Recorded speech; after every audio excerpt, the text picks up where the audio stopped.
अस्सलाम वालेकुम students, welcome to Arif Lanka classes. तो जैसा कि मैंने आपको इससे पहले वाले वीडियो में बोला हुआ था कि जो अभी हमारे ऑफलाइन क्लासेस है वो भी बेटा शट है due to this third wave of the corona pandemic, और अभी हमारे जो क्लासेस है वो हमने शिफ्ट किए हैं टू द ऑनलाइन मोड।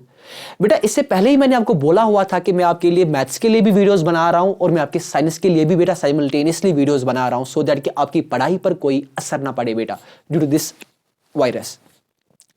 तो बेटा इससे पहले वाली वीडियो में मैंने आपके लिए बनाया हुआ था, एक वीडियो सीरीज स्टार्ट की हुई थी, दैट इज क्लास 10th के मैथमेटिक्स के related, that is was the polynomials, जो आपका सेकंड चैप्टर है बेटा। और इस वाले वीडियो में मैं आपका एक अच्छा सा टॉपिक क्लियर करना चाहूंगा जो आपके बोर्ड एग्जामिनेशंस में भी लॉन्ग आंसर टाइप क्वेश्चंस में ये आ जाता है, और ये बहुत ही अच्छा कॉन्सेप्ट है, वो आपके लाइव प्रोसेसेस का है। उसका जो एक थर्ड सब टॉपिक है दैट इज ट्रांसपोर्टेशन, उसी का एक टॉपिक है, आ जाता है आपके एग्जामिनेशंस में, स्ट्रक्चर ऑफ द हार्ट। बेटा बहुत ही इंपॉर्टेंट टॉपिक है, बहुत ही इंपॉर्टेंट कॉन्सेप्ट है इसके related, structure of the heart के रिलेटेड, और सवाल भी आ जाता है आपके एग्जामिनेशंस में। तो बेटा पूरा पम्प्ड अप रहो और पूरी कंसंट्रेशन बेटा मेरी ओर रख लेना। और बेटा इस टॉपिक को स्टार्ट करने से पहले, जैसा कि मैं आपको रोज़ बता देता हूं कि अगर आपको मेरे वीडियो से फ़ायदा पहुंच रहा है then please do share the video and please do subscribe my YouTube channel Arif Lankar classes, क्योंकि बेटा आपके ही सब्सक्राइब करने से मुझे एनर्जी मिल जाती है ज़्यादा से ज़्यादा आप तक डिलीवर करने में बेटा। ठीक है बेटा, तो स्टार्ट करने जाएंगे हम स्ट्रक्चर ऑफ द हार्ट। बेटा इस टॉपिक को स्टार्ट करने से पहले स्ट्रक्चर ऑफ द हार्ट पर जाने के लिए मैं एक सिंपल सा टॉपिक उठाना चाहूंगा पहले, कि हार्ट के दो types, number 1 is to be called as neurogenic heart and number 2 is to be called as myogenic heart. अगर अब हमने आठ हार्ट के टाइप्स की बात कर ले, एक को हम बता देते हैं एज न्यूरोजेनिक हार्ट और दूसरे को हम बता देते हैं एज मायोजेनिक हार्ट। बेटा if we will talk of our neurogenic heart, ये बेसिकली एक ऐसा हार्ट है जो बीट करता है but on the signal of the neurons. Here heart beats, heart जो है वो बीट करता है on the signal of neurons. इस चीज का मतलब ये है जब तक कि पहले इसको न्यूरॉन सिग्नल ना करे तब तक हार्ट बीट नहीं हो जाएगा। दूसरे अल्फाजों में, एक बार हमने नर्व की सिग्नल को कट कर दिया, ये कनेक्शन हमने कट कर दिया, इस सप्लाई को हमने कट कर दिया, हार्ट उसका वहीं पर एब्रप्टली स्टॉप हो जाएगा। ऐसा हार्ट हम बेटा कॉकरोचेस में पाते हैं, न्यूरोजेनिक हार्ट, और बहुत सारे ऑर्गेनिजम्स में। लेकिन अगर हम अपनी बात कर ले, हमें बेटा मायोजेनिक हार्ट होता है। आपका सवाल होगा सर मायोजेनिक हार्ट क्या होता है? मैं बेटा बता देता हूं। यहां पर जो हार्ट होता है, हार्ट वो बीट करता है on signal of special muscles with in the heart, on the signal of special muscles with in heart. और जो कि हम वो मसल जो होती है वो हम देखते हैं, वो प्रेजेंट होती है एट आवर SA नोड। वो मैं पढ़ाऊंगा आपको कंडक्शन ऑफ द हार्ट में, that is to be called as sinoatrial node. वो कंसेप्ट सारा मैं क्लियर करूंगा जब मैं उठाने जाऊंगा कंडक्शन ऑफ द हार्ट। ठीक है बेटा, कैसे हमारा हार्ट कंडक्ट करता है। ठीक है बेटा, तो ये एक सिंपल कॉन्सेप्ट था about neurogenic heart and myogenic heart क्या होता है। तो न्यूरोजेनिक हार्ट होता है जो हार्ट बीट करेगा but on the signal of the neurons, और मायोजेनिक हार्ट एक ऐसा हार्ट होता है जो बीट करता है on the signal of the special muscles and that are present within the heart. कहां पर? SA नोड के पास, कॉल्ड एज साइनोएट्रियल नोड। बेटा इसी चीज की वजह से, इसी कॉन्सेप्ट की वजह से ये बात मैं आपको यहां पर दर्शाना चाहूंगा, वो ये चीज है कि अगर बेटा आप अपनी बॉडी से अपना हार्ट निकालोगे, उसके बाद भी 1-2 मिनट्स तक आप देख लोगे कि आपका हार्ट जो है वो फिर भी बीट करता है। तब तक वो बीट करेगा जब तक कि उसकी सेल्स बेसिकली डेड ना हो जाएगी, क्योंकि हमारा हार्ट न्यूरॉन्स पर डिपेंडेंट नहीं है। हाँ अलबत्ता ये बात तो है, नर्व सप्लाई भी हमारे हार्ट तक होती है, बट हाँ अगर आप उस नर्व सप्लाई को कट करोगे हार्ट तो बीट करेगा, बट जो हमारी जो हार्ट की जो बीटिंग्स होती है वो इरिदमिक होगी, वो एक सिंपल, वो एक हम बोलेंगे एक सॉफ्ट मैनर में वो नहीं होगी, वो इरिदमिक होगी बेटा। ठीक है, ये बात है। बट हाँ, अगर आप हार्ट को निकाल देते हो अपनी बॉडी से, फिर भी आप देखोगे 1-2 मिनट ये फिर भी बीट करेगा कि जब तक कि सेल जो है वो पूरी तरीके से डेड ना हो जाए बेटा। ये कॉन्सेप्ट याद रखना है। तो इस कॉन्सेप्ट को पढ़ाने के बाद अब मैं चला जाऊंगा स्ट्रक्चर पर। शाबाश। अब मैं बेटा चला जाऊंगा स्ट्रक्चर पर। जब हम बेटा स्ट्रक्चर की बात करते हैं, सबसे पहला चीज हम देखते हैं कि जो हमारा हार्ट होता है ये प्रेजेंट कहां पर होता है बेटा। बेटा हमारा हार्ट जो होता है ये प्रेजेंट होता है बिटवीन द 2 लंग्स, और उस स्पेशल जगह को हम बेटा नाम देते हैं एज मीडियास्टिनम। हमारा हार्ट जो होता है ये प्रेजेंट होता है एट मीडियास्टिनम। इस चीज का मतलब है, सपोज अगर ये आपके लंग्स है,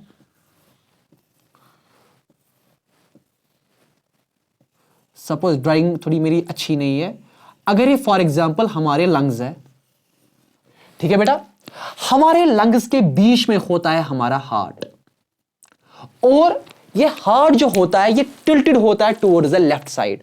इसलिए आप देख पाते हो हमारे लेफ्ट लंग में एक थोड़ा सा डिप्रेशन होता है, जिसमें थोड़ा सा टिल्टेड होता है आपका ये हार्ट। सो हार्ट प्रेजेंट कहां पर होता है, और इस बीच वाली जो स्पेस होती है बिटवीन द 2 लंग्स, इसी को हम बेटा नाम देते हैं एज द मीडियास्टिनम। तो इस चीज से हमको क्या पता चला, our heart is basically present at the mediastinum and our heart is tilted towards the left lung बेटा।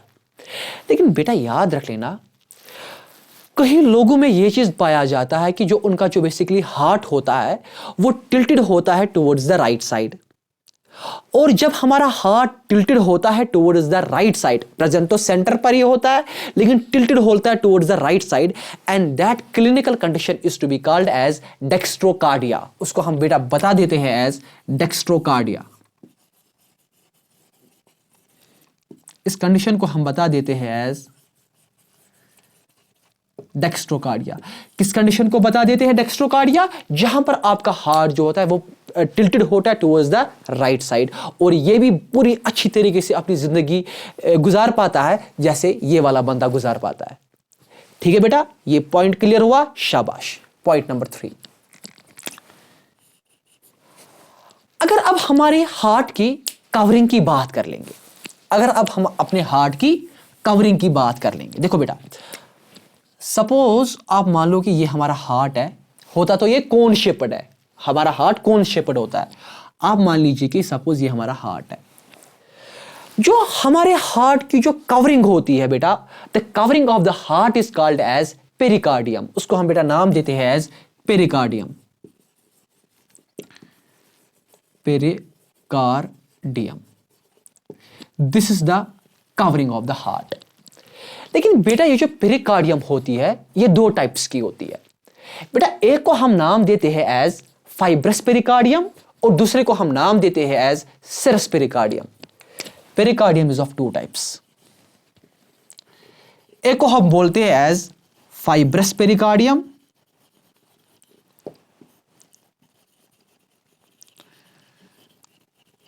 और दूसरे को हम नाम देते हैं एज सेरस पेरिकार्डियम।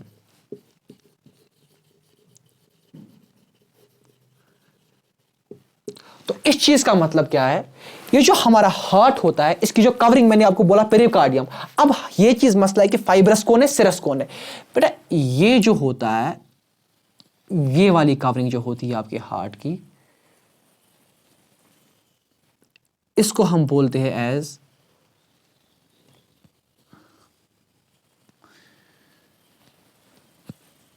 इसको बेटा हम बोलते हैं फाइब्रस पेरिकार्डियम। फाइब्रस क्यों, क्योंकि ये टफ टिश्यू द फाइबर से बेटा वहां पर बना हुआ होता है। ऐसे मैं लेबल भी कराऊंगा अभी।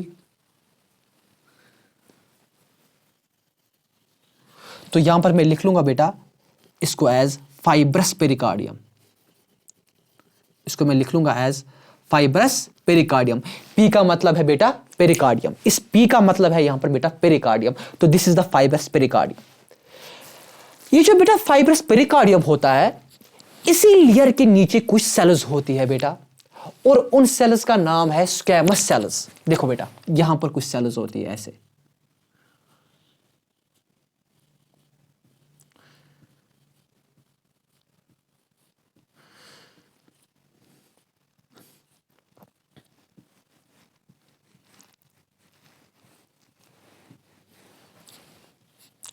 इन सेल्स का नाम बेटा है, इन सेल्स का नाम है स्क्वैमस सेल्स। बेटा हमारा जो हार्ट होता है इसके ऊपर भी होती है स्क्वैमस सेल्स, यानी यहां पर हमारा हार्ट जो है इसके ऊपर भी बेटा होती है स्क्वैमस सेल्स।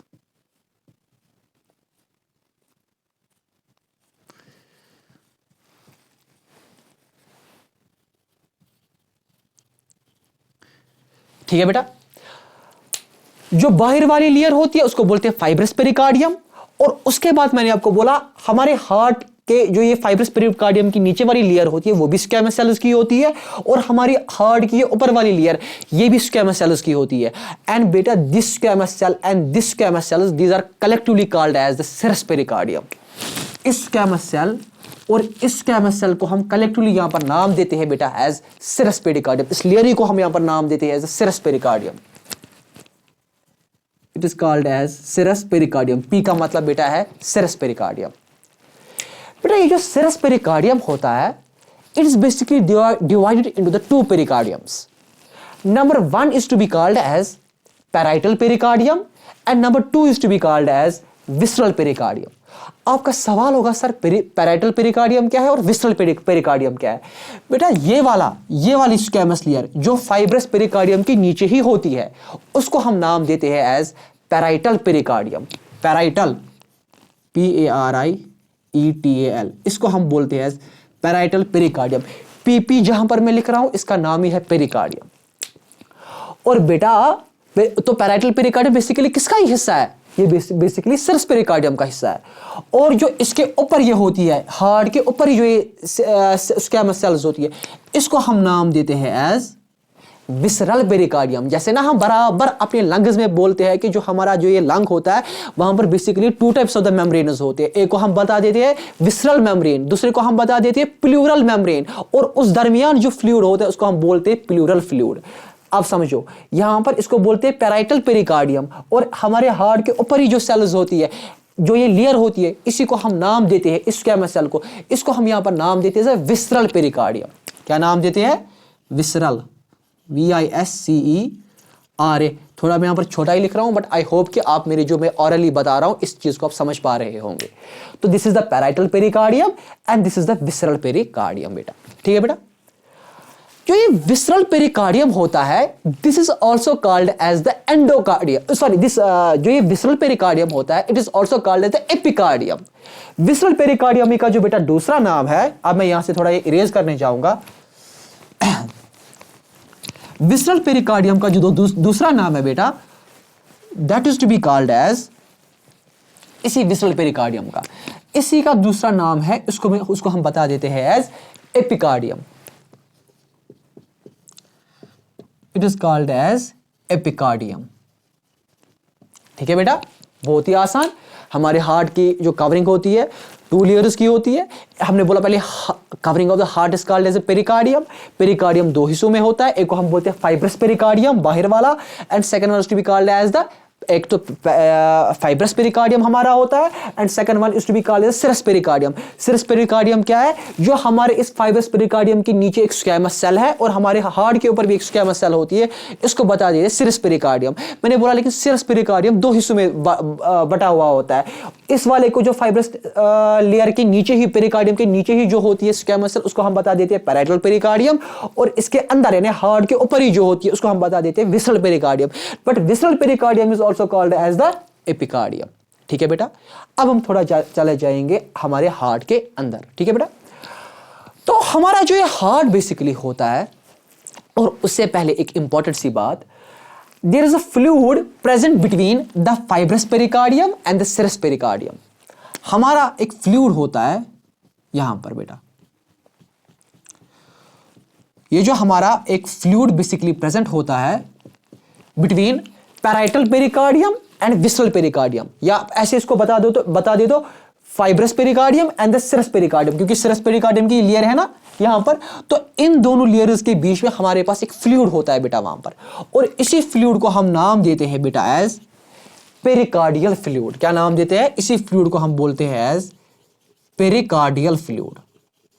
Pericardial fluid. जो फ्लूइड बेसिकली प्रेजेंट होता है between the parietal pericardium and the visceral pericardium, आपको साफ दिख रहा होगा एक फ्लूइड होता है यहां पर, और इसी फ्लूइड को हम बोलते हैं एज पेरिकार्डियल फ्लूइड बेटा। तो जब हम अब अपने हार्ट के अंदर थोड़ा घुस जाएंगे तो हम देखते हैं कि यहां पर हमारा हार्ट जो है it is 95% basically made up of the muscles and that muscles are to be called as cardiac muscle. तो मैं यहां पर लिख लूंगा 95% ऑफ हार्ट जो है is made up of cardiac muscle.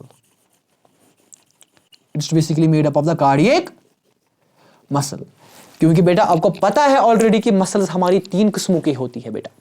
एक को हम नाम देते हैं एज द स्मूथ मसल, दूसरे को हम नाम देते हैं एज द कार्डियक मसल बेटा, और तीसरे को हम नाम देते हैं बेटा as skeletal muscle. Smooth muscles क्या होती है, जो हमारे कंट्रोल में नहीं होती है। जैसा कि आप देखते हो आपकी फूड पाइप में, ये जो हमारी फूड पाइप होती है इसमें बेसिकली 2 स्फिंक्टर्स लगे हुए होते हैं। एक को बोलते हैं अपर इसोफेगल स्फिंक्टर, दूसरे को नीचे को बोलते हैं लोअर इसोफेगल स्फिंक्टर। अपर इसोफेगल स्फिंक्टर बना हुआ होता है स्केलेटल मसल्स का, जो आपके कंट्रोल में होते हैं। स्केलेटल मसल यानी जो एक बोन के साथ कनेक्टेड होते हैं। Smooth muscles lower oesophageal sphincter also called as the cardiac sphincter, also called as the gastro oesophageal sphincter. वो बेटा जो स्फिंक्टर होता है वो बना हुआ होता है किन मसल्स का, स्मूथ मसल्स का बेटा। अगर आप बात कर लोगे स्केलेटल मसल्स की, जैसे कि हमने बोला हुआ था टंग हमारी जो हमारे कंट्रोल में है, देखो कर दिया मैंने टंग को ऊपर नीचे, अपनी मर्जी है कहां से टंग को ले लो, बिकॉज जो इस किस बोन के साथ ये पोस्टीरियरली अटैच्ड होती है to be called as the hyoid bone. जहां पर मैंने आपको एक कॉन्सेप्ट बोला हुआ था कि अगर कोई किसी को अगर फांसी लग जाती है या कोई किसी को अगर जानबूझकर मारा जाता है तो पोस्टमार्टम में देखा जाता है कि हायर्ड बोन में मतलब बेसिकली कोई फ्रैक्चर वैक्चर तो आया नहीं, उससे वो चीज़ दर्शाता है कि या तो ये फांसी से ही मरा हुआ है या तो उसको किसी ने गला दबाया और उससे मर गया है बेटा। तो कहने का मुद्दा और मकसद है तो हमारे पास तो मसल्स अब 3 किस्मों की होती है। एक को बोलते हैं अब स्मूथ मसल, और दूसरे को हम बेटा नाम देते हैं स्केलेटल मसल, और तीसरे को हम नाम देते हैं एज द कार्डियक मसल। तो हमारी हार्ट जो है 95% of the heart is made up of the cardiac muscle बेटा। तो अब हम थोड़ा मसल्स को यहां पर बेटा दिखा देंगे, रख लो बेटा नजर। ये है हमारी मसल्स, थोड़ा यहां पर मैं आपको दिखा लूंगा ये मसल्स।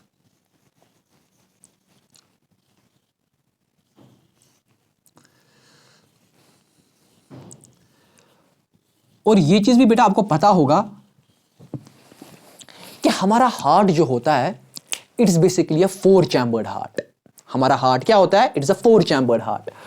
और यहां पर मुझे वो मैं उसके बाद में उस पर चीज पर भी अच्छे से आऊंगा, पहले मैं एक चीज समझाऊंगा आपको पर मसल्स के रिलेटेड, पूरा पूरी अच्छी तरीके से समझ लेना। जो मैंने बोला यहां पर 95% ऑफ द हार्ट जो है वो बनी हुई है मसल्स की। अच्छी तरीके से बेटा समझना यहां पर।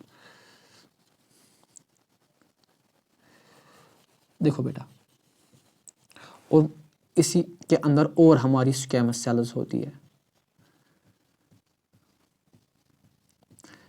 ये मैं अच्छे से अभी आपको बेटा समझाऊंगा और एक बार।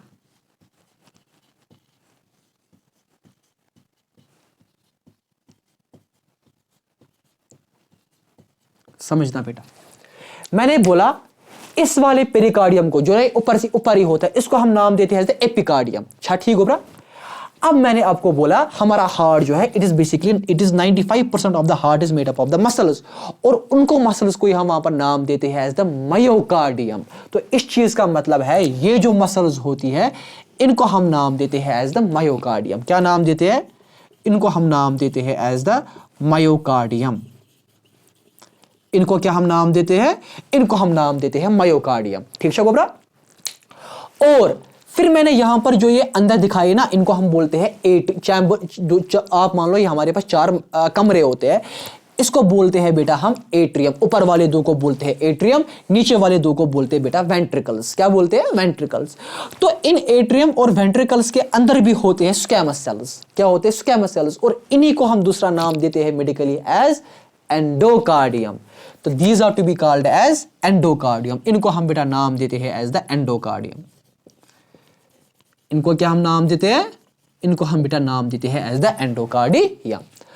अगर वो आपको अब एग्जामिनेशन में मल्टीपल चॉइस क्वेश्चन में उसने ऐसे सवाल पूछा, ये वाले अच्छे सवाल आपके नीट में भी आ जाते हैं कि बता दीजिए जो हमारा हार्ट होता है, जो इसका जो ये वॉल होता है, हमारा हार्ट के वॉल्स की कितनी लेयर्स होती है?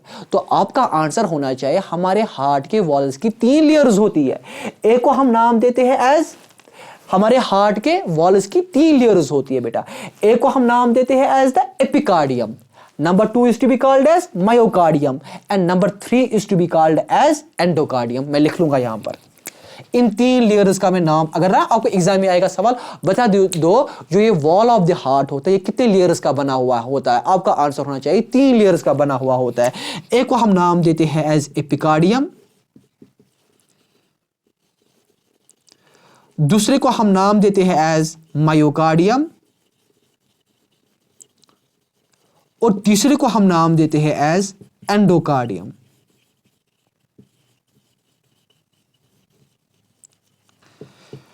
इन 3 लेयर से जो हमारा हार्ट होता है बेसिकली वो बेटा कवर्ड होता है। तो कवर्ड इन द सेंस है ना, हम बोलते हैं 3 लेयर जो हमारे हार्ट की होती है बेटा। तो ये चीज भी हमने यहां पर कंप्लीट कर दिया। अब हम थोड़ा इनर ऑफ द हार्ट के रिलेटेड बात कर लेंगे बेटा, पूरा कंसंट्रेट कर। और आई होप कि आपने ये डायग्राम भी बनाई हुई होगी और आपने एक नोट डाउन भी किया हुआ होगा। अगर आप स्क्रीनशॉट भी लेना चाहोगे आप ले सकते हो बेटा, मैं हट जाऊंगा। शाबाश। सो आई होप कि आपने स्क्रीनशॉट भी बेटा लिया हुआ होगा। Now let's now move to inner portion of the heart. अब इसके रिलेटेड हम बात कर लेंगे। डायग्राम को मिटाना तो बहुत ही बुरा लग रहा है यार, मेहनत पड़ गई डायग्राम बनाने में, बट क्या ही कर सकते हैं, डायग्राम को तो मिटाना ही पड़ेगा, तभी तो आगे हम कुछ लिख पाएंगे। शाबाश। अब समझो बेटा यहां पर कॉन्सेप्ट। तो अब हम बात कर लेंगे चैम्बर्स के रिलेटेड। देखो बेटा, ये है आपका एट्रियम और ये है वेंट्रिकल, ये है आपका वेंट्रिकल और ये यहां से चला जाएगा ऐसे। समझना बेटा बैठ के। बेटा ये जो होता है पहले चैम्बर में, इसको बोलते हैं हम राइट एट्रियम। क्या बोलते हैं बेटा? इसको हम बता देते हैं राइट एट्रियम। Right atrium. और इसको हम बता देते हैं एज राइट वेंट्रिकल। क्या बता देते हैं बेटा? Right ventricle. इसको हम बता देते हैं एज लेफ्ट एट्रियम और इसको हम बता देते हैं एज लेफ्ट वेंट्रिकल। इसको हम बता देते हैं एज लेफ्ट वेंट्रिकल। ये जो बेटा हमारा राइट एट्रियम होता है ये बेसिकली कलेक्ट करता है डीऑक्सीजनेटेड ब्लड। वो कहां से आ गया वो डीऑक्सीजनेटेड ब्लड? डीऑक्सीजनेटेड का ब्लड का मतलब होता है concentration of the carbon dioxide इसमें बेटा ज्यादा हो। वो कंसंट्रेशन ऑफ कार्बन डाइऑक्साइड में उस ब्लड में ज्यादा कैसे है? क्योंकि आपको पता है सेल में बेसिकली रिएक्शन हो गई है। सेल में बेसिकली हुआ क्या है? सेल में glucose on the availability of the oxygen टूटा हुआ है और वो वहां पर कन्वर्ट हो गया into the ATP, carbon dioxide and the water बेटा। ठीक है बेटा? तो वहां से निकला हुआ है एक हमारा बाई प्रोडक्ट कार्बन डाइऑक्साइड और वह चला गया है ब्लड में और उसको वहां से एक वेन लेकर आ जाएगी इस राइट एट्रियम में and that longest vein of the body is to be called as the vena cava. उसको हम वेना कावा कहते हैं बेटा। मैं फिर भी लिख लूंगा यहां पर that vein is to be called as vena cava, क्योंकि वेना कावा ये आपका जो ये ब्लड है वो बेसिकली लाती है फ्रॉम द सेल से लेकर आपके राइट एट्रियम में बेटा। तो जो ही डीऑक्सीजनेटेड ब्लड आपके राइट एट्रियम में चला गया तो ये ब्लड वहां से चला जाना है इसको राइट वेंट्रिकल में। लेकिन जो ही ये इस राइट वेंट्रिकल में चला जाता है वहां पर एक दरवाजा होता है बेटा। क्या होता है? एक दरवाजा, जिस दरवाजे के 3 दांत होते हैं और इसी दरवाजे को हम नाम देते हैं एज ट्राइकस्पिड वाल्व। क्या नाम देते हैं इसको? इसको हम नाम देते हैं एज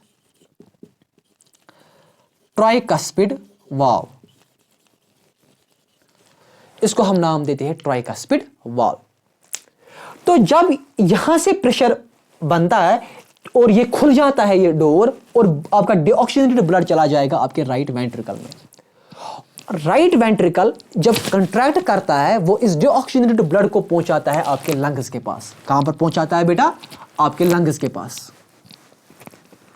ये डीऑक्सीजनेटेड ब्लड को पहुंचाएगा आपके लंग्स के पास, और यहाँ पर ब्लड कैपिलरीज होती है, और जब कार्बन डाइऑक्साइड की कंसंट्रेशन यहाँ पर ज़्यादा होगी ड्यू द डिफ्यूजन, वो चला जाएगा फ्रॉम हायर टू लोअर, और ऑक्सीजन की वहाँ पर ज़्यादा होगी, वो आएगा from the higher to lower. ठीक है बेटा, और उस ऑक्सीजन को यहाँ से एक आर्टरी लेकर आ जाएगी, सॉरी उसको बेसिकली यहाँ से पल्मोनरी वेन लेकर आ जाएगी, उसको वहां से पल्मोनरी वेन लेकर आ जाएगी, उसका भी कॉन्सेप्ट में अभी बताऊंगा। पल्मोनरी वेन वहां से लेकर आ जाएगी इस ऑक्सीजन को, और अल्टीमेटली डाल देगी उस ऑक्सीजन को आपके लेफ्ट एट्रियम में। आपके लेफ्ट एट्रियम में वो ऑक्सीजनेटेड ब्लड जो बेसिकली होता है, उसके पास यहाँ पर एक दरवाजा होता है, बट इस दरवाजे के सिर्फ 2 दांत होते हैं, और इस वाल्व को हम बोलते हैं एज बाइकस्पिड वाल्व। इसको हम बता देते हैं एज बाइकस्पिड वाल्व। याद रख लेना बेटा, bicuspid valve is also called as mitral valve. It is also called as mitral valve. Left atrium को मैं यहां पर दिखा लेता हूं। This bicuspid valve is also called as mitral valve. ये भी अच्छे एग्जाम्स में क्वेश्चन आ जाता है, mitral valve।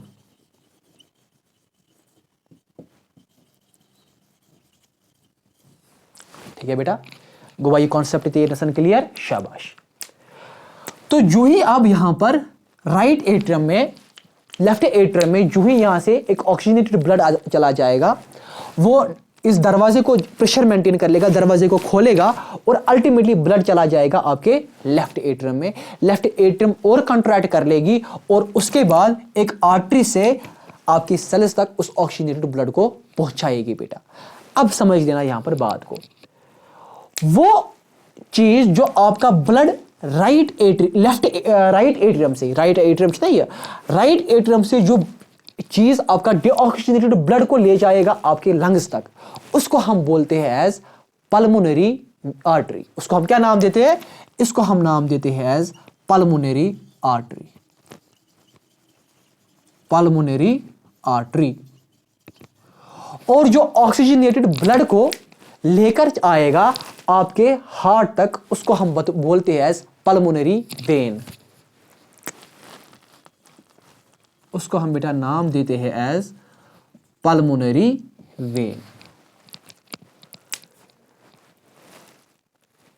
जो चीज लेकर चली जाएगी आपके लंग्स तक, उसको हम नाम देंगे, जो यहां से बाहर निकालेगी, sorry this is called as the pulmonary vein, हम इसको कहेंगे, सॉरी बेटा, इसको हम कहते हैं the pulmonary vein. was 100% correct. इसी को हम बेटा नाम देते हैं एज, सॉरी, पल्मोनरी आर्टरी। क्योंकि असली में देखो बेटा हो जाता है क्या, ये कंसेप्ट करता है, उसके साथ थोड़ा इंसान को दिमाग वहां पर हो जाता है। देखो बेटा क्या कंसेप्ट, आपको पता है ना, यहां से सेल होती है, सेल से क्या निकलती है? Carbon dioxide. कार्बन डाइऑक्साइड को कौन ले जाता है? कौन सी वेन ले जाती है? वो ले जाती है ना मैंने कहा, तो उसी वेन के साथ थोड़ा हो जाता है यहां पर वो। तो याद रख लेना, यहां से ले जाएगी पल्मोनरी आर्टरी, ले जाती है आपका डीऑक्सीजनेटेड ब्लड यहां पर लंग्स तक, और वहां से पल्मोनरी वेन लेकर चली जाएगी। This is the 100% concept, now clear है? पल्मोनरी वेन वहां से लेकर आएगी आपका ऑक्सीजनेटेड ब्लड, और वो डालेगी आपकी आर्टरी में बेटा। हुआ कंसेप्ट क्लियर? शाबाश। लेकिन इस डीऑक्सीजनेटेड ब्लड को लंग्स तक पहुंचाने के लिए आपके इस राइट एट्रियम को, राइट वेंट्रिकल को पहले कंट्रैक्ट करना है, तो कर लेगा ना कंट्रैक्ट। लेकिन ब्लड और उससे पहले भी एक कॉन्सेप्ट, जब राइट एट्रियम से ब्लड चला जाएगा राइट वेंट्रिकल के पास, राइट वेंट्रिकल से वापस वो नहीं चला जाना चाहिए टू राइट एट्रियम, उसके लिए ये दरवाजा उसी के बाद क्लोज हो जाता है बेटा। ये दरवाजा उसी के बाद क्लोज हो जाता है। अब राइट वेंट्रिकल से जब ब्लड चला जाएगा आपके लंग्स तक, बट वो जब ये कंट्रैक्ट करेगा तो वो ब्लड ऊपर चला जाएगा, बट वो ऊपर से वो वापस नीचे ना आ जाना चाहिए, उसके लिए भी एक वाल्व होता है बेटा वहां पर। ये होता है बेटा यहां पर एक वाल्व। बराबर ऐसे ही जब ऑक्सीजनेटेड ब्लड चला जाएगा आपके लेफ्ट एट्रियम में, फिर आएगा आपके लेफ्ट वेंट्रिकल में, फिर आएगा आपके लेफ्ट वेंट्रिकल में। लेफ्ट वेंट्रिकल से जब वो अब सेल्स तक उसको पहुंचाना है, बट वो नीचे ना आ जाए, उसके लिए भी यहां पर एक वाल्व होता है। ठीक है बेटा? और इन्हीं 2 वाल्व्स को हम बोलते हैं एज सेमील्यूनर वाल्व। क्या बोलते हैं? इनको बोलते हैं अब सेमील्यूनर वाल्व। मैं यहां पर लिख लूंगा, इनको बोलते हैं बेटा सेमी, मैं यहां पर दिखा रहा हूं ये लेबल करके, सेमील्यूनर वाल्व। इनको हम बेटा नाम देते हैं एज सेमील्यूनर वाल्व बेटा। ये चीज भी बेटा क्लियर, इस चीज को मैं रिपीट कर लूंगा एक बार आपके लिए। मैंने बोला जब सेल से निकलता है कार्बन डाइऑक्साइड, उस यानी वो कार्बन डाइऑक्साइड जब हमारे राइट एट्रियम के पास पहुंचता है, एक वेन से पहुंचता है, और उस वेन का नाम है बेटा वेना कावा। वेना कावा उसको डालेगा राइट एट्रियम में, और राइट एट्रियम से आपका वो डिऑक्सीजनेटेड ब्लड चला जाएगा राइट वेंट्रिकल के पास। लेकिन यहाँ पर एक वाल्व होता है, इसको हम बता देते हैं एज द ट्राइकस्पिड वाल्व। वहां से आपका डिऑक्सीजनेटेड ब्लड चला जाएगा आपके लंग्स तक चला जाएगा, और यहां पर भी एक वाल्व होता है, उसको हम बोलते हैं सेमील्यूनर वाल्व। वहां से आ जाएगा ऑक्सीजनेटेड ब्लड, वो चला जाएगा लेफ्ट एट्रियम में, वहां से चला जाएगा वो लेफ्ट वेंट्रिकल में। लेकिन यहां पर भी एक वाल्व होता है कॉल्ड एज अ मित्रल वाल्व और द बाइकस्पिड वाल्व, और वहां से वो चला जाएगा सेल्स के पास, बट ब्लड नीचे ना आ जाए उसके लिए एक वाल्व होता है जिसका called as semilunar valve. I hope ये चीज आपको अच्छे से अब यहां पर क्लियर हो गया होगा। अब मैं इस डायग्राम को यहां पर इरेज कर लूंगा बेटा, अगर आपको स्क्रीनशॉट भी उठाना होगा उठा सकते हो, क्योंकि इसी के साथ मुझे इसी स्ट्रक्चर में और एक चीज आप बता देना है बेटा। समझना अच्छी तरीके से बेटा। यहां पर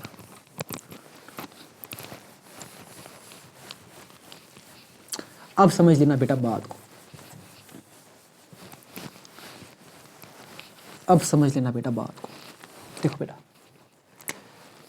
again I am here framing, I am drawing here right atrium and the right ventricle, और यहां पर भी मैं बना रहा हूं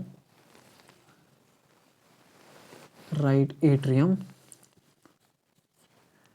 and the right and the left ventricle. समझो बेटा, right atrium right ventricle, left atrium left ventricle, this is the pulmonary artery and this is the pulmonary when जो वहां से लेकर चले आ जाएगी, बट इसको बोलेंगे इसको this one is to be called as the artery का, एंड इसी आर्टरी का नाम क्या है आयोटा। लेकिन वहां से वो लेकर जो आएगा यहां से आपके इस वाल इसमें लेफ्ट एट्रियम में, उसको हम बेटा वहां पर नाम देंगे पल्मोनरी वेन। अब समझना कॉन्सेप्ट को। अब जो ही बेटा आपका जब ब्लड डिऑक्सीजनेटेड ब्लड जाएगा from the left right atrium से आएगा लेफ्ट वेंट्रिकल के पास। आपको पता है जो आपका वेंट्रिकल होता है इसमें तो 95% तो आप सेल्स ही होगी, that is to be called as a myocardium. लेकिन जो ये मायोकार्डियम बेटा होता है, ये कुछ इरेगुलर फोल्ड्स में थ्रोन होता है, ऐसे कुछ इरेगुलर फोल्ड्स होते हैं बेटा यहां पर, और इन्हीं इरेगुलर फोल्ड्स को हम नाम देते हैं एज ट्रैबक्यूले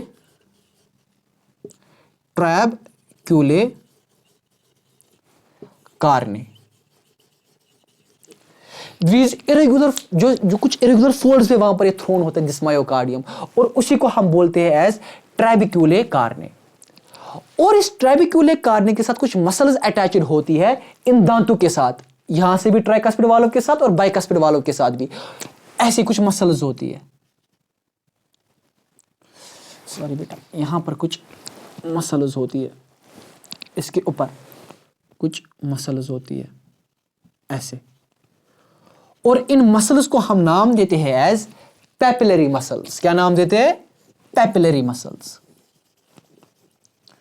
और जो ये पैपिलरी मसल्स होती है ये अल्टीमेटली जुड़ी हुई होती है बेटा आपके ट्राइकस्पिड वाल्व और बाइकस्पिड वाल्व के दांतों के साथ कुछ थ्रेड से, और इन थ्रेड्स का नाम है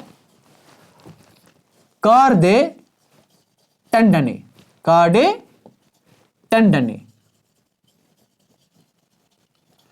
और इन्हीं जो ये थ्रेड्स होते हैं वहां पर उनको बोलते हैं कार्डे टेंडने। अब बोलोगे सर इन कार्डे टेंडने की क्या एडवांटेज है? बेटा कार्डे टेंडने की एडवांटेज ये चीज है कि जब जो ये आपका ब्लड होता है, जब वो एक प्रेशर को यहां पर मेंटेन करता है, और उस प्रेशर की वजह से आपका डोर खुल जाता है, ट्राइकस्पिड वाल्व खुल जाता है, डीऑक्सीजनेटेड ब्लड चला जाएगा आपके राइट वेंट्रिकल में। बट राइट वेंट्रिकल से आपका यही ब्लड ना वापस चला जाए आपके दिस राइट एट्रियम में, वहां पर यही जो कार्डे टेंडने होती है, जो थ्रेड्स होती है, ये स्प्रिंग का काम करती है। यानी प्रेशर को ऊपर आया तो ये कंप्रेस हो जाएगी, ब्लड आ जाएगा नीचे, ब्लड चला गया नीचे, प्रेशर नहीं है ऊपर, ये वापस चढ़ जाएगा ऊपर। यही काम होता है कार्डे टेंडने का बेटा। तो पैपिलरी मसल्स से ये जुड़ी हुई होती है किसके साथ? ट्राइबिक्यूले कार्ने के साथ, जो मसल्स होती है बेटा आपके ट्राइबिकुलर कार्ने के ऊपर जो मसल्स होती है कॉल्ड पेपिलरी मसल्स, उनके साथ ही जुड़ी हुई होती है क्या, आपके कार्डे टेंडन है बेटा। तो आई होप ये चीज बेटा आपको अच्छे से समझ में आई होगी। उसके बाद थोड़ा सा और मैं इसमें ऐड करना चाहूंगा, वो ये चीज है कि समझना बेटा, ये है ना बेटा आपका यहां पर राइट एट्रियम, मान लो ये है लेफ्ट एट्रियम, और ये है राइट वेंट्रिकल और ये है लेफ्ट वेंट्रिकल। बेटा राइट एट्रियम और लेफ्ट वेंट्रिकल के दरमियान जो ये जगह होती है, यहां पर एक पहले कुछ स्पेस होती है, और उस स्पेस को हम बोलते हैं एज एट्रियो वेंट्रिकुलर सेप्टम। क्या बोलते हैं? As atrioventricular septum. जैसे आप बेटा अगर आप नोज की बात कर लोगे, नोज में आपका एक तो राइट चैम्बर होता है और जो लेफ्ट चैम्बर होता है, इन दो चैम्बर्स के दरमियान एक दीवार जैसी होती है, उसको बोलते हैं नेजल सेप्टम। सिमिलरली यहां पर एट्रियम और वेंट्रिकल के दरमियान एक सेप्टम होता है, उसको हम बता देते हैं एट्रियो वेंट्रिकुलर सेप्टम। ठीक है बेटा, ऐसे ही एट्रियम और एट्रियम के दरमियान भी एक दीवार जैसी होती है, और उस दीवार को हम बेटा नाम देते हैं एज, ये तो हो गया एट्रियो वेंट्रिकुलर, उसको बोलते हैं inter atrio septum, inter atrial septum. Inter का मतलब होता है विदन, इंटर एट्रियल सेप्टम, इसको बोलते हैं इंटर एट्रियल सेप्टम। और वेंट्रिकल के दरमियान भी एक सेप्टम होता है बेटा, उसको हम बोलते हैं as interventricular septum, interventricular septum, interventricular septum. और एक बहुत ही खास बात और एक अच्छी बात, जो ये भी आगे जाकर अच्छे कॉम्पिटिटिव एग्जामिनेशंस में ये बात पूछी जाती है बेटा, वो ये चीज है कि आप मान लो ये हमारा हार्ट है, यहां पर भी राइट एट्रियम, ये भी राइट एट्रियम, ये लेफ्ट वेंट्रिकल, ये राइट वेंट्रिकल लेफ्ट वेंट्रिकल। ये जो राइट एट्रियम होता है और ये जो हमारे पास लेफ्ट एट्रियम होता है, इसके नीचे एक डिप्रेशन होता है। ऐसे समझना, कैसे देखो कैसे होता है डिप्रेशन, ये है ना ऐसे, यहां पर एक ऐसे डिप्रेशन होता है, ये है ना लेफ्ट एट्रियम, यहां पर भी एक डिप्रेशन जैसा होता है। ये डिप्रेशंस, इन्हीं दोनों डिप्रेशंस का नाम है, उसको बोलते हैं बेटा फोसा ओवैलिस। क्या बोलते हैं बेटा? फोसा ओवैलिस इसको बोलते हैं। क्योंकि जब हम एम्ब्रियो स्टेज में होते हैं, जब अभी हम माँ के पेट में ही बेटा होते हैं, तब ये फोसा ओवैलिस जो ये डिप्रेशन यहाँ पर होता है, वहाँ पर होता ही नहीं है डिप्रेशन, वहाँ पर एट्रियम और एट्रियम आपस में जुड़े हुए होते हैं। लेकिन when we give the birth, तो यहाँ पर हम डिप्रेशन पाते हैं और इसी को हम बोलते हैं एज द फोसा ओवैलिस। बेटा याद रख लेना, this is one of the enough knowledge up to the 10th class standard आपके स्ट्रक्चर ऑफ द हार्ट के रिलेटेड। अगर दुनिया के किसी भी कोने में से पेपर निकल जाएगा, आप इस स्ट्रक्चर ऑफ द हार्ट के रिलेटेड आप बेटा हर एक क्वेश्चन आराम से कर पाओगे, क्योंकि I have gone to every depth of this question, every depth of this topic. अब जो दूसरा आपके दिमाग में चल रहा होगा वो AV node, atrioventricular node, sino atrial node, Purkinje fibres के रिलेटेड, वो मैं दूसरे लेक्चर में क्लियर करूंगा, जहां पर मैं उठाऊंगा कंडक्शन ऑफ द हार्ट, कि आपका हार्ट कंडक्ट कैसे करता है। तो वो अलग टॉपिक है। आपने बोला कि सर ने AV node, SA node, Purkinje fibres की बात ही खाली, वो मैं सेकंड लेक्चर में पढ़ाऊंगा, जिसमें मैं पढ़ाऊंगा कंडक्शन ऑफ द हार्ट। इसमें मैंने सिर्फ क्लियर कर दिया आपका स्ट्रक्चर ऑफ द हार्ट बेटा, ठीक है। इसके बावजूद कहीं पर कोई भी डाउट या कंफ्यूजन हो, you can tell me in the comment section और you can directly call me. और अगर फायदा लग रहा है मेरी वीडियो से, then please do share subscribe my YouTube channel Arif Lankar classes. अस्सलाम वालेकुम।